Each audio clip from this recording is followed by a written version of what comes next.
ਤੇ ਮੈਂ ਤੈਨੂੰ ਇਜਾਜ਼ਤ ਦਿਲਾਇਆ ਮੈਂ ਤੰਦੂਰ ਦੇ ਵਿੱਚ ਛਾਲ ਮਾਰ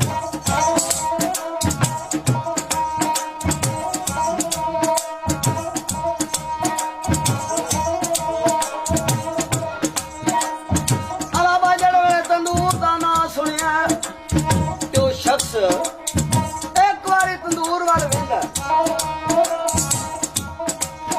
ਦੂਸਰੀ ਵਾਰ ਆਪ ਸਰਕਾਰ ਦੇ ਚਿਹਰੇ ਮੁਬਾਰਕ ਵੱਲ ਲੈਂਦਾ ਤੇ ਦਿਲ ਵਿੱਚ ਸੋਚਦਾ ਕਿਹੜੀ ਗੱਲ ਕਿ ਭਲਾ ਪੀਰ ਦੀ ਮੁਹੱਬਤ ਕਰਕੇ ਟੁਰ ਪਿਆ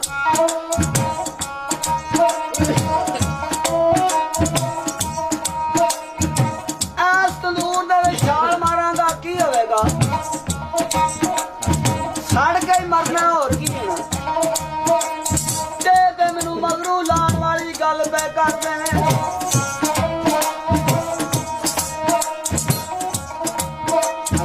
ਸੋਚਾਂ ਦਲੀਲਾਂ ਵਿੱਚ ਇੱਕ ਆਸ਼ਿਕ ਗੱਲ ਕਰਦਾ